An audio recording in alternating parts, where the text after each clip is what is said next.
اعوذ باللہ من الشیطان الرجیم بسم اللہ الرحمن الرحیم معزز خواتین و حضرات، السلام علیکم ورحمۃ اللہ تعالی وبرکاتہ۔ امید کرتا ہوں آپ سب حضرات خیریت سے ہوں گے۔ اللہ کریم ہم سب کی حفاظت فرمائے۔ اللہ رب العزت تمام امت مسلموں کو اپنا پیارا گھر اپنے حبیب صلی اللہ تعالی علیہ وآلہ وسلم کے روضے پاک کی باادب حاضر نصیب فرمائے۔ معزز خواتین و حضرات، اکثر معالجین کا گلہ شکوہ آتا ہے کہ جب وہ علاج کر رہے ہوتے ہیں کسی مریض جادو والے کا، جنات والے کا، یا جس کے اوپر عزت کے معاملات ہوتے ہیں، تو وہ اس کے اندر خود متاثر ہو جاتے ہیں، یا ان کے بچوں کے اوپر اٹیک ہو جاتا ہے، یا پھر ان کے بزنس کے اوپر، یا پھر ان کی گاڑی کے ساتھ ایکسیڈنٹ کے معاملات ہو جاتے ہیں، یا ان کے گھر کے اوپر جنات کے حملے ہوتے ہیں۔ یہ کیوں ہوتے ہیں اور اس کا علاج وہ عاملین خود کیسے کر سکتے ہیں؟ اس کا ایک سوال بھی تھا کہ قاری صاحب کوئی عمل بتائیں کہ جب ہم کسی کو دم کرتے ہیں وہ اثرات ہمارے اوپر پڑ جاتے ہیں تو ہم اس سے کیسے بچ سکتے ہیں؟ تو انشاءاللہ تعالی ضرور بتاؤں گا۔ اس سے پہلے آپ کو بتاتا چلوں، پھر آپ سے معذرت خواہ ہوں، کیونکہ تقریباً میرے خیال میں 7 یا 8 دن کے بعد آپ سے ملاقات ہو رہی ہے۔ یہ اپنوں کے سارے غم اور خوشیاں ہیں، اللہ بہت ساری عزتیں دیں۔ ان چیزوں سے کیا ملتا ہے؟ کسی کا واٹس ایپ ہیک کر لینا، یا اس کے آئی ڈی ٹک ٹاک کو اڑا دینا، یا اس پر رپورٹیں مارنا، میرے خیال میں اس سے کچھ نہیں ہوتا۔ یہ حق کا سفر ہے، سچ کا سفر ہے، یہ انشاءاللہ چلتا رہے گا۔ میرا واٹس ایپ ہیک ہو چکا تھا تقریباً 4 دن کے لیے، مسلسل اس کی وجہ سے پریشان تھا، اور بہت سارے لوگوں سے معذرت خواہ بھی ہوں۔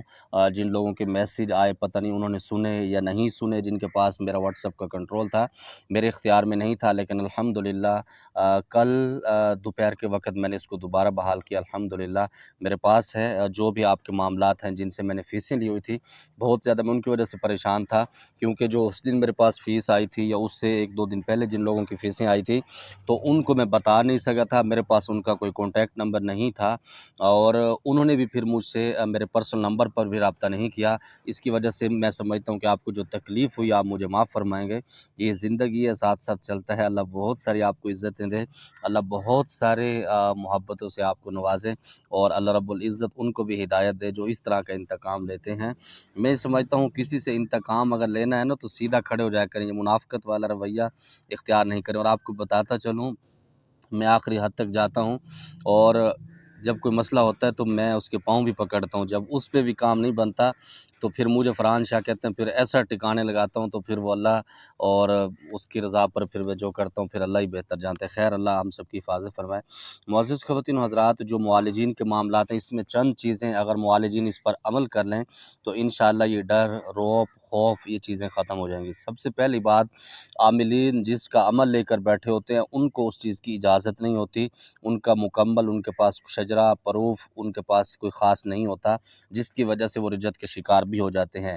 یا پھر ایسے ہوتا ہے کتابی عامل بن کے سیٹ پر بیٹھتے ہیں، لوگوں کا علاج شروع کر دیتے ہیں۔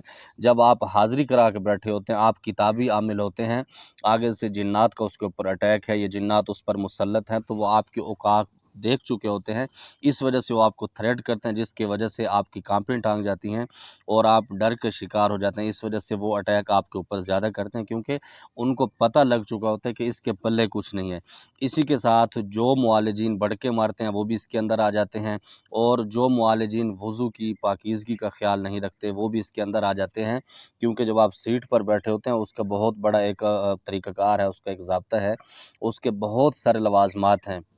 جب آپ اس کے اندر کوتاہی کرتے ہیں تو بہت سارے معاملات آپ کے ساتھ خراب ہوتے ہیں۔ تیسرے نمبر پر ہمارے بزرگ فرماتے ہیں کہ جب آپ تشخیص کر رہے ہوں کسی مریض کے، تو اس وقت آپ کو اتنا بھی پتہ ہونا چاہیے کہ اس مریض کے پاس واپسی کا کرایہ ہے یا نہیں ہے، کیونکہ بزرگ فرماتے ہیں کچھ مریض ایسے آتے ہیں جن کو آپ نے خود کچھ دینا ہے، مطلب علاج کے ساتھ بھی اس کی مالی امداد بھی آپ لوگوں نے کرنی ہے۔ کچھ مریض ایسے ہوتے ہیں جن کو ان کے حال پر چھوڑ دینا ہے کہ وہ کچھ دے دیں گے، ٹھیک ہے، نہیں دے سکتے تو چلے جائیں گے۔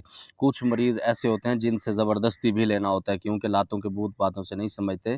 تو یہ ایک معالجین کا اصول ہونا چاہیے، ان کو پتہ ہونا چاہیے کہ کیسے ان کے ساتھ معاملات ہیں۔ جو بندہ ان چیزوں کے اندر کامیاب رہتا ہے، اس کے اوپر عمل کرتا ہے، تو انشاءاللہ کبھی مار نہیں کھائے گا۔